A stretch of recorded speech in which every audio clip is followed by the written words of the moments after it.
Okay, ladies and gentlemen, welcome back to the Dynamic Lifestyle Podcast. We have our amazing guest here, Amanda Bucci. Amanda, how are you doing today? I'm doing well, guys. How are you? Thanks for having me. You're very welcome. Thank you for taking some time and out of your busy schedule and spending it with us. Yeah, absolutely.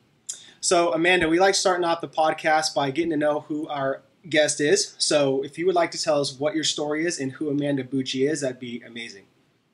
Yeah, for sure. So my name's Amanda. You guys definitely know that already. I kind of started my fitness journey back in high school, and back in high school, I did sports, but I wasn't really very good at them. I was pretty mediocre, so I transitioned into the gym, into weightlifting, because my mom got me a personal trainer, and that's like something that I figured would help me with sports, but I ended up just really enjoying training regardless. And when I got into college, I had a friend that did a bikini competition. And that's how I kind of injected myself into the fitness industry. I was like, that's something that would definitely help me kind of like get a little bit more confident. And it actually gave me like more of an excuse to be more involved in the fitness side of things, because I was in college and I was trying to kind of do the whole party scene, but I also didn't really like it. Like I was kind of just in the middle of it, trying to go out on the weekends and stuff, but not really actually enjoying it. I really enjoyed just training and like living the fitness lifestyle. So I did that summer of my sophomore year of college. Was my first bikini competition, and I kind of just got hooked. Like I completely loved it, and I was doing that, and I was pretty alone for the most part in terms of training and not really having friends who did the same thing as me. I struggled with like a lot of anxiety in college because nobody around me did the same thing as me. I was in a house full of people who didn't do any fitness at all, so I was going to the gym by myself and not going out on the weekends and stuff, and I just really enjoyed it, so I kind of tried to stop caring about what other people thought of me and just did my own thing. And then I was posting a lot on social media, on Instagram, about my bikini competitions, and I spent a lot of time doing my own research to figure things out because I didn't have a coach for a while. Again, I was in college, I was waitressing, I was just trying to make my ends meet, you know what I mean? So I was just trying to like literally Google things if I didn't know the answer to them. And I stumbled upon a lot of Layne Norton stuff. So that's how I got a lot of my knowledge. And I just kind of was trying to help people as well. So I was getting a lot of questions. I ended up doing a lot of online coaching. And that was really fun for a while. I don't do online coaching anymore, but that's definitely how I got my start in the industry, and kind of how things spiraled into me making this a career for myself, as opposed to taking the path that I was going to take, which was going to be nursing. Okay. I was a nursing major in college, so that was my goal, and that was my plan. And once I moved out here to California and I graduated college, I moved out here, I was still competing, I was still doing the social media thing, and I was doing that, and I really loved it. And then I was trying to do the nursing thing once I graduated, and I wasn't really passionate about it. The reason why I got into nursing was because I wanted to help people, and I liked science. But I also really liked the fitness thing, and I started my YouTube channel, and I was still doing social media, and I was really growing on there, and I started working with a lot of different companies and stuff. And it just got to a point where I felt so passionate about what I was doing that I was losing the passion to like have a job that I was working for somebody else. Right. I was being an entrepreneur, and I was working for myself, and I was making my own hours, and I was talking to people online, and I was like in this really supportive fitness community, and it was just like so fun to me, and it was so enjoyable. So I finally made the decision to stop pursuing nursing, and then I'm going full time with the fitness industry, coaching, YouTube, sponsorships, things like that. And since then, I've just kind of like skyrocketed with like my following, I guess. And a lot of other opportunities have come about since then. And I've been doing a lot more of my own things, and we'll talk about that more in the rest of the podcast. But yeah, that's kind of my story. I just went on a ramble. No, it's all good. I think that's great though. Yeah. Like you said that you just kind of, you knew that you were trying to be an entrepreneur, and you can only fake that so much when you're working at a real job setting, until you just have to just like pull the plug on it. I mean, I went through the same thing several years ago, and it's like, you just can't fake it. It's like you just have to, you have to take that leap of faith and just do it. Yeah, and I didn't know that I wanted to be an entrepreneur at all up until I was kind of like put in that situation, and I was always working for someone else. I was waitressing for a while, and I just never really knew that working for myself could be a job. Right. I was never a business like person ever. But once I kind of got involved in it, I was like, wow, I honestly love this, and this is like what I was made to do. That's awesome. So it was cool. And so where did you go to school? And then you said you moved over here to California, right? So where were you living before? Yeah. I lived in Rhode Island my whole entire life up until I was 21.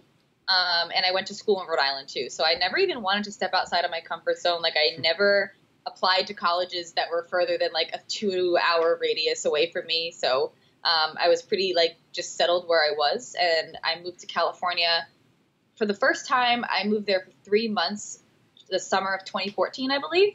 And a friend like made me move out there. It was actually like a funny story. I did not want to go at all. I was not financially stable. I was like, hell no. Why would I do that? I don't have a job, blah, blah, blah. That's a big move. Yeah. Yeah, I know. But I was like, you know what? It's temporary. I'm just going to go back after the summer and then just get back to my comfortable little life in Rhode Island. But little did I know, I fell in love with it. So I just spent the entire senior year saving up money because I knew I wanted to move back.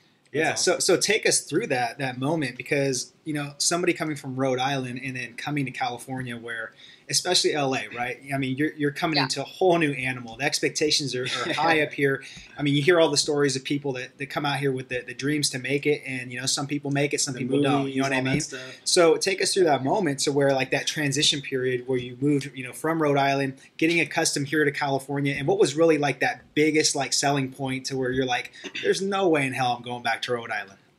Right. It's actually a pretty funny story. So I was kind of saying that I didn't like have a lot of money. Once I decided that yes, we were going to go, she made me like apply online we Googled, restaurants in Los Angeles, like best restaurants in Los Angeles to apply to jobs to, because we both had waitressing experience, and we ended up getting one Skype interview with somebody, and he was like, yeah, totally, like, come out the first day that you get there and we'll have like an interview, blah, blah, blah, like really casual and cool. And we were just like, okay, sure. So we did that, and I paid my first month's rent. We found a 2-bedroom apartment. It was actually right in Venice. And there was 3 of us, so we were going to split it 3 ways. It was 2 bedrooms. I slept on a couch most of that summer. And once I paid my first month's rent, I literally had $30 in my bank account. So I was just really struggling for like the whole entire summer. I was waitressing. Sorry, let's go back a little bit. We actually drove across the country to get here in a car. It took 3 days, 45 hours. Wow. Yeah, and I was on prep too. Yeah. Jeez. I did it though. It was actually not that bad. Yeah, it was an experience for sure. But when we got here, we got an interview the next day. They said, yeah, sure. Can you start working today? And we were like, all right. We literally started working that day. I waitressed 6 days a week that summer. I didn't have a car, but my 2 roommates had cars. So if I wanted to go to the grocery store, I could. But I bought a used bike for $100. My apartment was a 10-minute bike ride to work and a 10-minute bike ride to Gold's Gym Venice. So pretty much that's what I spent every single day doing, working and going to Gold's. And when I was at Gold's Venice, I just knew, like, being a regular member at that gym, there was just, like, some sort of opportunity that would potentially spark. And, like, I tried really hard to be open to meet people because I'm naturally an introvert. And I did a little bit. And I guess, like, the selling point of me deciding that I was definitely going to move back wasn't, like, one particular thing that happened, but just, like, the vibes that I got being in Los Angeles. Everyone's so much more ambitious and, like, wanting to do things for themselves and, like, follow their dreams, I suppose, as opposed to being in somewhere like a small town, a small state. Everyone is just really comfortable and content with what they're doing. And I was, up until that point, everybody was just so comfortable being, like, doing the same thing that they do every single day of their lives. And once I moved to LA, there were just so many people doing so many different things. And I was in the middle of Venice, so it was like a culture shock and a half too, you know? Yeah. And there was one person in particular, I remember, that told me that I complained too much. Because, like, I was just in that mindset where, like, if circumstances were bad, that I was going to complain about them. And that actually was, like, probably one of the biggest life-changing experiences looking back, because I always think back to that. And I changed my mindset that year, and I just tried to be more positive and more ambitious, and that was kind of like a selling point. Obviously, the weather helped a little bit as well. But once I was getting ready to move back to Rhode Island, I was like, there's no way that I'm not going to be living here for the rest of my life. Like, maybe not necessarily LA, but I just knew that I was going to be moving back because I belonged here for sure. Right. That's awesome. That's awesome. So let's kind of stay on that topic about like opportunities and stuff. You said that you felt kind of like you knew that some sort of opportunity would come and it would probably take time. So you got this amazing opportunity, and correct me if I'm wrong, but you are a part of bodybuilding.com, right? I am. Okay. I am. So take us through what a member like that does. Like, what do you do, and kind of like what was the feeling when you were chosen? Because I would think that it's really, really just like competitive, and like they don't select just anybody. So take us through that. Right. So I remember exactly when I decided that I was going to enter the bodybuilding.com spokesmodel search. Mm-hmm. I had a friend that is, her name is Lacey. She is also on teambodybuilding.com, and she entered the spokesmodel search the year before. And I remember watching that happen, and I was just like, I am going to do that. Like 1,000%. That's my goal. So that was probably a year ago where I was planning on entering and everything. And I was just kind of like looking up information on what the spokesmodel search actually was. And the process that you have to go through is you have to make a YouTube video. And I was like, hell yeah, like I just started my YouTube channel. Like I already know how to make videos. That'll be easy for sure. And it's funny, I look back at that video, I was like, that was really poorly edited. It's funny. So I created a little video saying why I wanted to be the bodybuilding.com spokesmodel for 2016, because that was what the contest was. Everybody enters. Like hundreds of thousands of people enter. I don't know the exact number. That might be an exaggeration, but thousands of people enter with a YouTube video, a 5-minute video explaining why they want to be a part of teambodybuilding.com. And I remember getting the email, getting chosen. And at this point, I still was kind of like on my little upswing. I maybe had like 30,000 followers on Instagram and like 2,000 or 3,000 followers on YouTube or subscribers or whatever.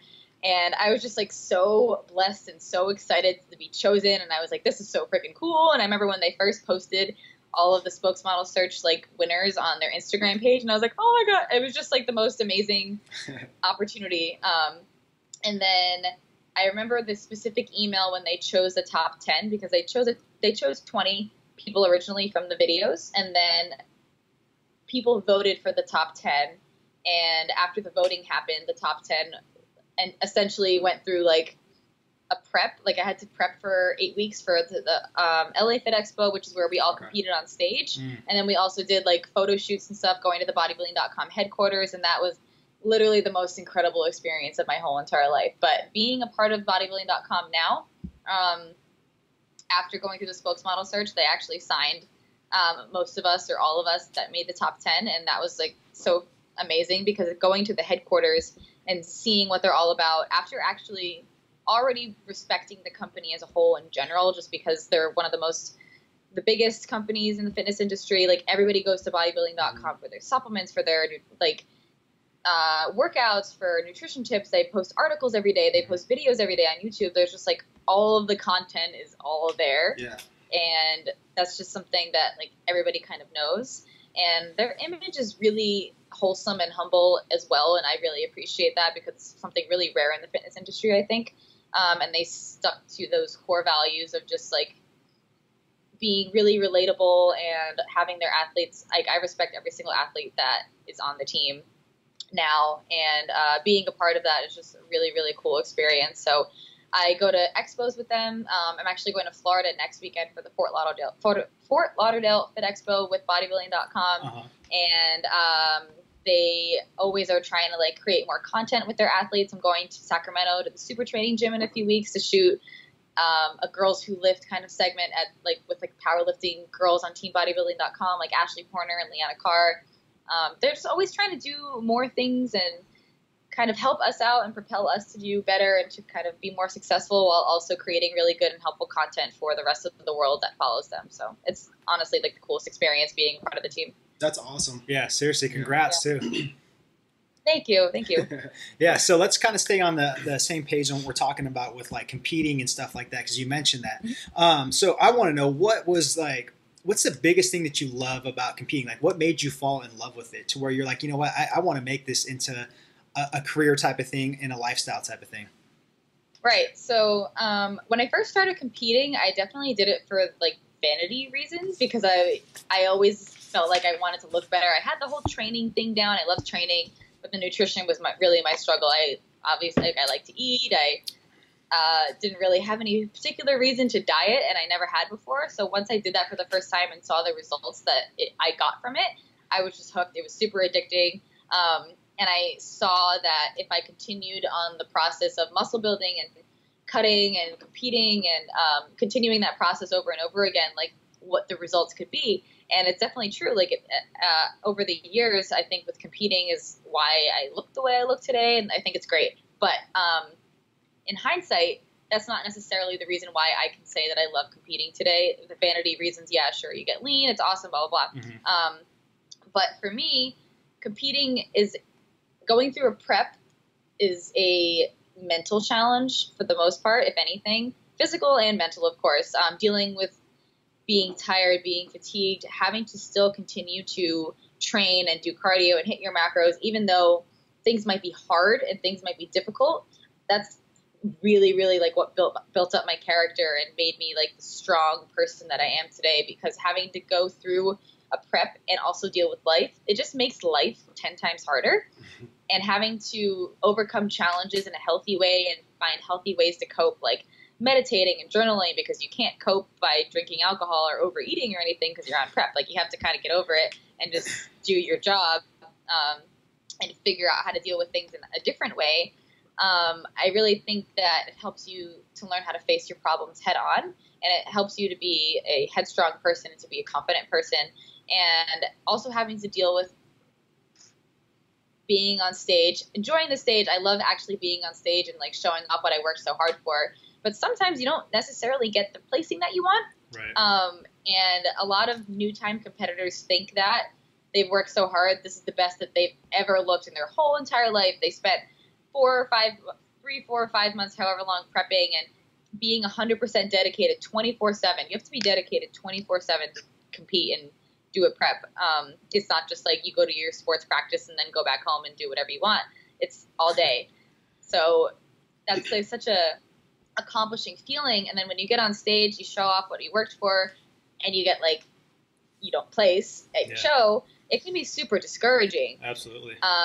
And I've definitely gone through that, but going through however many shows I've done now, I think it's been 8 or 9 after the season ended. I think it was 9. This season, I think, was my 9th show, the last show, the San Diego one. Okay. After going through that many, and I've won an overall at some shows, and I've got last call out at some shows, learning to love yourself regardless of what placing you get, and just simply not caring about the placing, because it's a really subjective sport. Right. That's definitely made me a really strong and confident person, because you're forced to be appreciative of what you've done and what you've accomplished regardless of what other people say. Yeah. No, I'm really glad you touched on that, because my follow-up question was going to be basically like, what do you advise for somebody that goes in there with that huge expectation of, man, I did a 20 to 28 week prep. I've lost like 20 pounds. I'm in the best shape of my life. I deserve to win. But then obviously, like you said, it's very subjective, and sometimes you don't place, right? So I'm glad you touched on that, because it really is an important part to sit there and, like you said, love yourself and not think about the placing. You know, look at the bigger picture, look at the process instead of just the product. So I'm glad you touched on that. Yeah, absolutely. Okay. Yeah, for sure. Okay, so let's transition to something different. So me and this guy right here are like really just we're really interested in people's like day-to-day lives. So take us through a day of Amanda Bucci's life, and I'm talking just from start to finish, and give us all the details. Okay. We're weird like that. No, that's okay. I think it's really interesting knowing what people do all day too, especially like if you're an entrepreneur and you don't have a normal, like, I get up, go to work, come home, chill out kind of thing. Life is different every single day, but yeah, so I do different things all the time. Like I'm traveling a lot and stuff like that, but I guess like a normal day if I'm home, essentially we'll start with me waking up, and if I'm doing a good job at life, I will meditate in the morning. It's not always something that I remember to do, but it's something that I really like to incorporate into my day, just because like starting the day off scrolling through social media, which is what I think most people do nowadays, like you're just like wake up, scroll. I try not to do that really hard. I don't do it every single day. Some days, like this morning, I spent a half hour scrolling through social media before I actually got up. But if I remember to meditate, I use the Calm app, and just for 10 minutes, just lay there and kind of like get my mind right. That's something that I really, really enjoy doing. Another thing I like to do in the morning, and even though I am in off season, I do like to do a little cardio in the morning because my job is pretty sedentary. I'm editing YouTube videos, answering emails. If I'm like just doing a normal day, most of my activity for the day is essentially just my training. So I kind of like getting up and just moving, even if it's for 20 minutes, going for a hike or going for a walk or just going to the apartment gym and like doing a little bike or going to Gold's, walking on the treadmill or something. I do like doing a little cardio, just like get moving and get some endorphins flowing, things like that.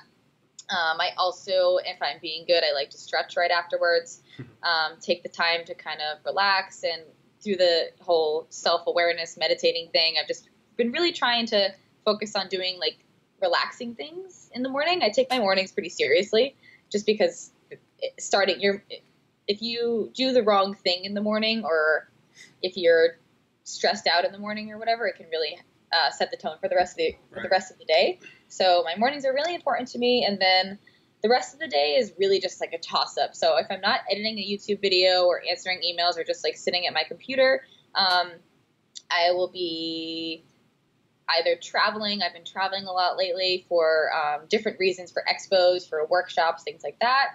But mostly I will sit and edit a YouTube video. I'll make my breakfast in the morning. I'll have some coffee. And then I'll like get to my training depending on where that is. And then I'm always just kind of thinking about like the next video that I'm going to make. So I like to read YouTube comments and see what people say as far as feedback. And then just think of like the next thing that I'm going to start filming. So I'll try to be just filming what I'm doing throughout the day. I even have you guys a little bit on camera here. Like I have myself, my camera sitting here just so people can see like, oh, she's doing something else during the day. She's on a podcast, you know? So yeah. Cool. Oh, go ahead. No, I guess I was just thinking at the end of the night, I don't turn on my TV pretty much ever. Like we have this big TV over here, but we don't turn it on. I don't really watch TV. I'm kind of just trying to either work on the next project or meditate and relax my mind, because I'm always just on the computer. So I try to do things, if I'm not working, I try to do things that are like relaxing my mind and my brain. Gotcha. No, and I really like how you just kind of like honed in on the whole morning routine thing. And it's funny because we just did a Facebook Live call on this yesterday, just giving five different tips on just like, you know, how a morning routine is so important, and it just really gives you that outlook to win the day. So I couldn't agree more with you. I think that sets the tone for everything, and I try telling people that, you know, you have to take care of your happiness first before you can, you know, serve others and make other people happy. So I really like how you 1,000%. Yeah, gotcha. Yeah, we definitely connect with that for sure. Yeah. Okay, so next question we have for you is, so basically, like you just talked about what your entire schedule is like. So what do you fear the most right now currently, and what are you currently like missing in life? Something that I fear the most right now, there's a lot of things that I've kind of been like accumulating over the last few weeks that I've been thinking about a lot. But as my YouTube channel has grown and as social media has kind of like become the epicenter of my life, I fear losing sight of why I started, kind of. I'm pretty confident that that's not going to happen, but it's so easy to get caught up in the social media thing and like sponsorships or whatever. I've never been someone that has like wanted to be famous, I guess you could say. Like that's never really been a desire of mine, but it kind of just has happened based off of like what I'm doing for my life right now. So I guess I have a fear of getting too caught up in all of that and not remembering why I started, because I started to help people and I started to help ignite the passion for fitness in other people and help people wanting to be their best selves and helping to teach different ways of doing that. And even if it doesn't have to do with fitness, it has to do with life. And that's like what I always kind of want to come back to. And sometimes I get nervous that I'm not going to come back to that and get too caught up in doing other things. And I just have to constantly remind myself of doing that. Gotcha. Okay. So what is the greatest gift or talent that you really haven't discovered yet, but you feel it's going to come soon? I think that something that's going to come soon is already kind of happening. When I was younger, I was always really shy and kind of like an introvert. I would call myself an extroverted introvert, or whatever kind of vice versa of that. but I never was good at public speaking, and I was never good at like conversing with people, and I was always kind of shy, didn't really want to put myself out there. But since starting my YouTube channel, I think public speaking is something that I have a gift for and a talent for, and I never really knew that until I started my YouTube channel. I never really knew that I could project my thoughts and feelings to other people in like a public setting or something like this even. I've always kind of struggled with that, so I think it's something that's coming out as I grow with doing this. Awesome. That's awesome. Yeah. Okay, so we are very big on the 4 pillars of life. I don't know if you've heard of them, but it's health, wealth, love, and happiness, right? So what pillar are you missing right now in your life that you want to, work on the most? Out of health, wealth, love, and happiness? Right. I think if I were to pick one, I would probably say love. Only because, like, don't get me wrong, I have a lot of loving relationships in my life right now. I have so many amazing friends and family that I've been growing my relationship with over the last like few months or so, especially since I moved to California. At first I had literally no friends, and now I have like, it makes me emotional, the good friends that I have in my life right now. And I feel so much love on a daily basis from those people. So that's not necessarily something that I'm missing, but I guess in terms of love, like a loving relationship with a guy, I haven't had someone that I haven't dated anybody seriously for 3 years now.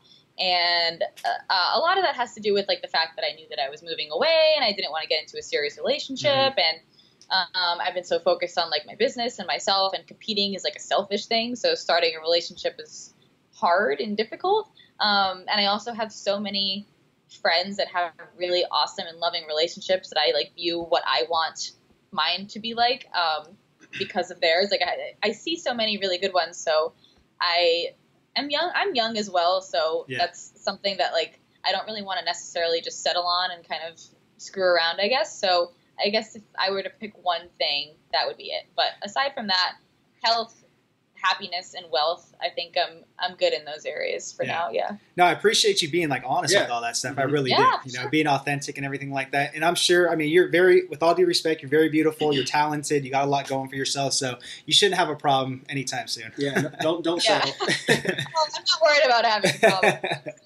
Yeah, it's definitely just like not settling in that case, I guess. Like I don't think I have a lot of love to give, and I don't want it to be mediocre. That's all. Absolutely. And for the people that don't know this, the dating scene in LA and SoCal is rough. Yeah, it's rough. And I don't like go to bars very often or anything, so meeting people is just. And I'm not going to put myself on Tinder or whatever. No way. That's funny. Maybe Barnes and Nobles, Whole Foods. I mean, who knows? I mean, there you go. Church. It'll happen one day when I least expect it. I'm sure of that. Not worried about it. There's plenty of other things I have to focus on until that happens. So 100%. That's how I feel. Yeah. All right, so let's get into what we call the rapid dynamic questions. So the first one is, what are you currently doing training and nutrition-wise? We know you have an amazing coach in William Grazione, which highly respect him. Shout out to Will. Yeah, he's a good guy. He's a good guy. Yeah, I'm actually going to meet up with him next week when I go to Florida after the Fort Lauderdale Fit Expo. He invited me to like hang out with his family. He just had a kid with his wife. He has 3 kids now, and I'm super excited to meet with him. But training-wise, I'm really excited because I'm switching things up in terms of my training. Back this January, Will put me on a powerlifting block, which I thought was absolutely amazing. I was in my off-season right after the bodybuilding.com spokesmodel search in January. I had a few months to just put on as much muscle as possible, and I seriously saw the most change in my body that I ever have. And I got really, really strong. My max squat was 235, and my max deadlift was 260, which is pretty good for my like weight and size. Yeah. And I was just like loving it. Like it was so enjoyable to me. And back in late April, I broke my wrist in a car accident. Ooh. So I had to stop using barbells completely. So at first I was like, what am I even going to do with myself? But I go to Gold's Gym. I go to a bodybuilding gym. There's plenty of things you can do without barbells, believe it or not. So I was focusing mostly on bodybuilding for the remainder of my prep because I was still in prep and I was still going. Like having my arm in a cast didn't really stop me from continuing prep. It was just I had to change my training around a little bit. And especially towards the end of prep, even when I got my cast off, energy was just low, and doing squats and deadlifts wasn't necessarily going to help me get better for my competition. And injury rates are higher and things like that. So I just kind of strayed away from that for a little while and took it out. So now that I'm 3 or 4 weeks post-show now, I'm incorporating all of that more so, and will put me on a new training program. I can't lift anything right now. I'm pretty weak right now still, but I'm getting back into it. My body's just acclimating to getting used to the movements again and everything and getting strong. So I'm on a powerlifting program right now. He has me on like an 8-week program. That's essentially kind of my intro cycle into working towards my 1 rep max, which I'm going to hopefully be doing a powerlifting meet in late winter of this year, of 2017, which I'm really pumped for, just to do something different. And I just kind of like try something new, and I'm always like open to new ways of training, and I don't know everything yet. I kind of just want to insert myself into that world and stuff. And I go to Barbell Brigade all the time, and like the community there is so awesome. So that's what I'm doing for training. Nutrition wise, at the very end of my prep, my nutrition was pretty, I guess you could say, poor, just because I had to get down pretty low calorie to get lean. And now my focus is to work on rebuilding that. And this year I've actually taken a different approach with my reverse diet, I suppose. Every other year I've been really strict on reversing properly and slowly bringing calories back up and making sure I'm continuing to track my macros throughout the reverse dieting process. And I stayed pretty lean in doing that. And this year my mindset was just, I wanted to get back to homeostasis really quickly. Right. So now I'm kind of like in a mixture between intuitive eating and tracking my macros. So I'm still working on getting my calories back up. So I track my macros on days where I don't really have any reason not to. Like today, I'm pretty much just working for the most part of the day, and I don't really have any reason not to hit my macros. But I still also want to slowly bring up my calories, and I don't want to just jump them up really high. Right. And that's just. But I also don't really see a point in tracking all of the time. Like there's some days, like I went to a little food truck festival the other day and I got some food and it was fine. So I'm also trying to focus on having days and transitioning into intuitive eating and days where I just like am not really caring or focusing on it, because being on prep, you're so hyper focused on your macros and your nutrition all the time. So I'm focusing on taking a more lax approach to that this year, but also keeping my goals in mind. Like I want to stay like aesthetically pleasing and comfortable, and I don't want to gain fat too quickly, but I also don't want to be so focused on aesthetics where that's the only thing I think about. My focus is now, especially with training, to focus on my gym performance. So I want to be fueling my body enough to be strong as hell. So yeah. I love it. Training. I love it. High five on all that stuff. I like that. So what are you doing currently self-development wise? I am doing a lot self-development wise. Like I told you guys about my mornings. Right. I'm really focusing on journaling in order to keep my thoughts clear and in order and to keep my kind of head straight. Just writing things down even just helps me feel like the rest of the day is open and I'm not thinking about 1,000 things. I'm able to think about one thing at a time. I'm also using a planner more so now where I can keep my responsibilities clear and in order, which is super helpful.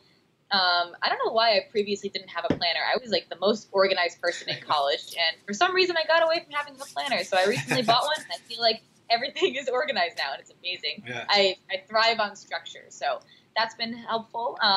In terms of fitness stuff, I'm focusing a lot more on stretching, foam rolling, warming up properly, and not just jumping into training, and making sure I keep my body right. Going to the chiropractor often, getting massage work often, because a lot of the time bodybuilders and people in the fitness industry or people who train very often forget to do those things just because you want to do your cardio and your training and then you don't feel like doing anything else. But I think those things are so important to really focus on for longevity in training and for your physical health and your mental health as well. I'm listening to a lot of audiobooks, listening to podcasts, and I'm getting more into that and reading a lot of books now. And previously when I was on prep, I just didn't really have the energy to do those things, to be completely honest. So once I got off prep, I was like, I want to be better in so many more aspects than just fitness. So those are all the things that I've been doing for self-development. Love it. I'm like really focusing on it. So that's a hell of a list. That's good though. Yeah, I know. It's been like the main focus of most of my days. So it's been great. Yeah. Gotcha. All right. So what do you like to do for fun? For fun, aside from fitness stuff, obviously I like to train and all that, but something that I think is going to be fun over the next off season is to find cool new food places to go eat with my friends that are also willing and open to just eat. That's always fun to me. I'm like a big foodie, so I want to try a bunch of different food places. I live in Los Angeles, and there's so many cool food places to eat here, and so many things that I haven't tried. So that's fun to me. Going outside and doing active things is definitely fun, like hiking and going on different hikes and biking. I've actually taken up volleyball, which is interesting. Nice. Okay. Well, the other day, my friends and I... Beach volleyball, right? Yeah, but we played beach volleyball one day, and I was like, this is really fun. And my friend Emily decided that she wanted to go find an indoor place to play volleyball. So I've never actually played the sport of volleyball. So it's kind of funny. We went to this indoor place to play volleyball, and these people that go to this indoor gym do this like every single week, every single Sunday, and they take it really seriously. So I kind of looked like a complete noob, like I didn't know what I was doing, and they were taking it really seriously, and I was like, I got to step my game up. But it was really fun, like activity doing that. And for other fun things, I just really like traveling. A lot of the traveling that I do is for work, like expos or workshops or something like that. But meeting different people in different parts of the country and different parts of the world is like an absolute blast to me, and just exploring different parts of the world. So those are things I like to do for fun. Okay, Amanda, so we're coming out with a book, and it should be out this month, and it's called The New Era of Fitness. So do you think, looking back at the past decade, that we're in a new era of fitness right now? That's awesome. You guys are making a book. Congratulations. Yeah, thank you so much. We'll make sure to send you a copy of that for sure. Yeah. Oh, I love to read it. Absolutely. I definitely do agree with you guys. I think we're in a new era of fitness. I think that in the past, fitness was just looked at as like just bodybuilding, like just Arnold Schwarzenegger was like the epitome of fitness. And there was a lot of like little funny infomercials about toning your booty and like little weird workouts and things like that. And I think that people used to think that that's what fitness was. And now with social media and with like the influx of the fitness community, there's so many different aspects of fitness. So I think people are really being able to hone in on what they actually enjoy within the fitness community, whether it be CrossFit, whether it be powerlifting, whether it be bodybuilding, whether it be yoga or anything like that. There's so many different things to focus on. And people don't just think that they have to do one type of fitness anymore. There's so many different things happening nowadays, and people are able to kind of like find their passion for what specifically makes them happy and what they like to do the most. So I definitely think that we're in a new era for sure. Love that answer. Gotcha. All right. So the last question that we always ask our guests is, what is your definition of living a dynamic lifestyle? My definition of living a dynamic lifestyle is really just to live without putting all of your eggs in one basket. So there's so many things you can do with fitness, and sometimes you can get really caught up in just doing your macros, your training, and your cardio, and just like your life is just all revolved around fitness. And I think it's great to have fitness goals, and I think it's great to be really passionate about fitness or whatever it happens to be that you are passionate about. But I also think it's great to be a well-rounded individual and do other things in life and be dynamic, like reading books and being a business person, or really focusing on what you like to do for your job, or finding more ways to develop yourself mentally, physically, spiritually, things like that. So just not pigeonholing yourself into doing only one thing, to being a multifaceted and dynamic person in general. Love that. Got it. Okay, so where can our listeners follow you and your work? So I am going to be coming out with my new website pretty soon. It's going to be at amandabucci.com. Awesome. But that's not launched just yet. But for now, you guys can go to my YouTube channel. It's youtube.com/amandabuccifit. You guys can follow me on Instagram at amandabuccifit as well. Same thing with Twitter. Snapchat is where I post like what I'm doing every single day immediately, and that's just Amanda Bucci. And I believe that is all for where you can find me. So go check me out. All right. Awesome. So we'll have all that in the show notes. And Amanda, I just want to take a moment before I let you go. I just want to acknowledge you. Say, and this is coming from me too. I'm thinking the same thing. Same brain. I just wanted to acknowledge you on all the great work you're doing. I love your story. It's very inspirational. I think that the fact that you took that leap of moving from Rhode Island to out here is just amazing. It's paying off for you. You have so many things going for you. You know, and I wish you the best. So keep up the hard work and just keep inspiring others and touching lives.